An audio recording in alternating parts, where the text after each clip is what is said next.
नमस्कार दोस्तों, तो आज हमारा अगला वीडियो है मिलीमांस थ्योरम। मिलीमांस थ्योरम के अकॉर्डिंग एक टू टर्मिनल लीनियर नेटवर्क जिसमें डिफरेंट एनर्जी सोर्स हैं, इसमें डिफरेंट इंटरनल इम्पीडेंस के एनर्जी सोर्स हैं, उसको एक वोल्टेज सोर्स के द्वारा रिप्लेस किया जा सकता है, जबकि वह वोल्टेज सोर्स एक इक्विवेलेंट इंपीडेंस जेडीएम के साथ एक सीरीज में कनेक्टेड है।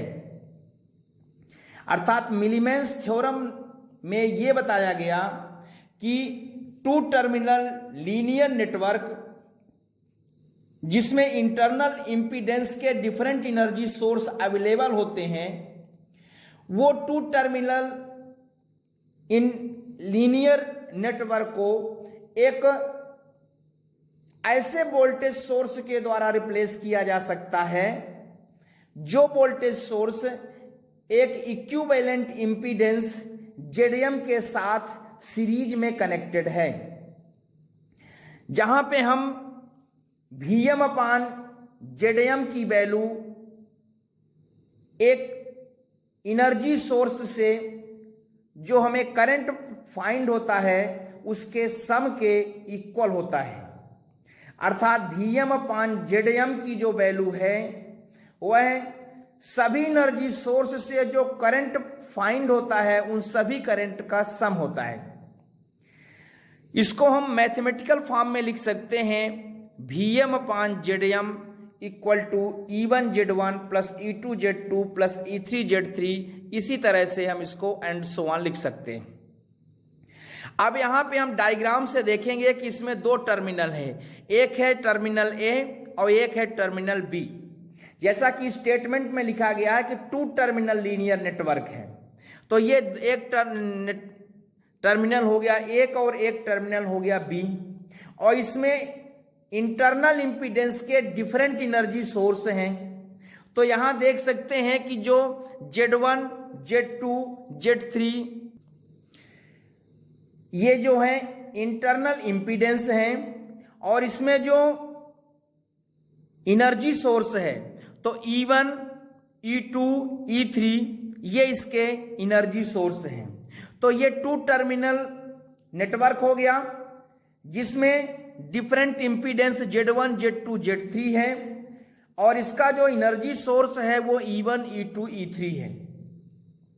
इसको हम एक ऐसे नेटवर्क के साथ रिप्लेस करेंगे जिसका रिजल्टेंट वोल्टेज सोर्स Vm होगा, जो ये आपका E1, E2, E3 वोल्टेज यहां पे सोर्स है, एनर्जी सोर्स है, उसका रिजल्टेंट वोल्टेज सोर्स Vm होगा, तथा जो ये इंटरनल इंपीडेंस है Z1, Z2, Z3 इसका जो है रिजल्टेंट इंपीडेंस होगा वो जेडीएम होगा। और जो इसका रिजल्टेंट सोर्स है और जो इसका रिजल्टेंट इंपीडेंस है वो दोनों आपस में सीरीज में जुड़े होते हैं। तो मिलीमांस थ्योरम ने बताया कि अगर कोई डिफरेंट एनर्जी सोर्स है, उसका डिफरेंट इंटरनल इंपीडेंस है, इसको हम एक ऐसे सर्किट के द्वारा, एक ऐसे नेटवर्क के द्वारा हम अरेंज कर सकते हैं कि सभी एनर्जी सोर्स का एक रिजल्टेंट सोर्स और सभी इंटरनल इंपीडेंस का एक रिजल्टेंट इंपीडेंस हो। इन दोनों को यदि हम सीरीज में जोड़ें तो जो आउटपुट बी से फाइंड होगा वही आउटपुट इस बी से फाइंड होगा। मतलब जो नेटवर्क का रिजल्ट यहां से आएगा वही नेटवर्क का रिजल्ट यहां से आएगा। एनर्जी सोर्स का रिजल्टेंट और इंटरनल इंपीडेंस के रिजल्टेंट को यदि हम आपस में सीरीज में ऐड कर दें तो दोनों का रिजल्ट इस सीरीज, इस नेटवर्क का और इस नेटवर्क का, दोनों का रिजल्ट इक्वल होगा। यही है मिलीमांस थ्योरम। तो इस तरह से हमने यहां पे आपको बताया। ये मिलीमांस थ्योरम का एक नोट्स हम आपको प्रोवाइड करा रहे हैं, चूंकि हमारा एम होता है आपको एक नोट्स प्रोवाइड कराना, तो इसको आप यहां से राइट डाउन कर सकते हैं। अब जैसा कि हमने डायग्राम में देखा कि जो Vm है वो एक इक्विवेलेंट वोल्टेज है। टर्मिनल ए और टर्मिनल बी के बीच एक इक्विवेलेंट वोल्टेज है, जैसा कि हमने डायग्राम से देखा। और यहां पे वोल्टेज सोर्स E1 में जो करंट फ्लो हो रहा है वो I1 है, वोल्टेज सोर्स E2 में जो करंट फ्लो होगा वो I2 है, तथा वोल्टेज सोर्स E3 में जो करंट फ्लो होगा वो I3 है। अब हम किरचॉफ्स लॉ के अकॉर्डिंग जानते हैं कि जो सम ऑफ सोर्स होगा वो रिजल्टेंट वोल्टेज के इक्वल होगा। तो यहां से Vm इक्वल टू हो जाएगा E1 माइनस I1 Z1। इसी तरह से सेकंड सोर्स के लिए हो जाएगा E2 माइनस I2 Z2 तथा E3 माइनस I2 Z3। ये जो है फर्स्ट एनर्जी सोर्स के लिए, ये सेकंड एनर्जी सोर्स के लिए और थर्ड एनर्जी सोर्स के लिए है। यहां से हम मान लेते हैं करंट I फ्लो होगा, तो ये हो जाएगा आपका E1 है, और यहां करंट फ्लो हो रहा है I1, तो ये हो जाएगा E1 माइनस I1 Z1। अब चूंकि ये जो है एक रिजल्टेंट, यहां से Vm जो है यहां का भी रिजल्टेंट हो सकता है, इसका रिजल्टेंट, तो E1 हो गया वोल्टेज। अब ये माइनस क्यों किया गया? क्योंकि जो यहां से रिजल्टेंट वोल्टेज होगा तो यहां से जो हम वोल्टेज अप्लाई करेंगे वो वोल्टेज में यहां से जो वोल्टेज मिलेगा उसको माइनस करके एक रिजल्टेंट हमें मिलेगा। इसी तरह से सेकंड जो सर्किट है E2 माइनस I2 Z2, यहां से भी जो रिजल्टेंट है वो भी Vm के इक्वल होगा, और यहां से रिजल्टेंट है वो भी Vm के इक्वल होगा। मतलब किरचॉफ्स लॉ के अकॉर्डिंग यहां से हम रिजल्टेंट फाइंड करते हैं। अब इस तरह से यदि हम इस इक्वेशन में लें तो Z1 को डिवाइड करें तो ये हो जाएगा V1 अपान Z1, इसमें भी Z1 को डिवाइड करें तो E1 अपान Z1, इसमें Z1 को डिवाइड करेंगे तो कैंसिल हो जाएगा तो I1 बचेगा। इसी तरह से इसमें हम और इसमें Z2 को डिवाइड करें तो ये हो जाएगा, और इस स्टेप और इस स्टेप में Z3 को डिवाइड करें तो ये हो जाएगा। तो इस तरह से यहाँ पे आपको Vm upon Z1, Vm upon Z2 and Vm upon Z3 मिलेगा। अब इन तीनों को यदि हम प्लस करें तो चूंकि Vm तीनों में कॉमन आ जाएगा तो Vm कॉमन हो गया, तो ये हो जाएगा 1 upon Z1 plus 1 upon Z2 plus 1 upon Z3। इसी तरह से दिस प्लस दिस ये तीनों हो जाएगा, माइनस कॉमन ले लेंगे तो I1 plus I2 plus I3 हो जाएगा।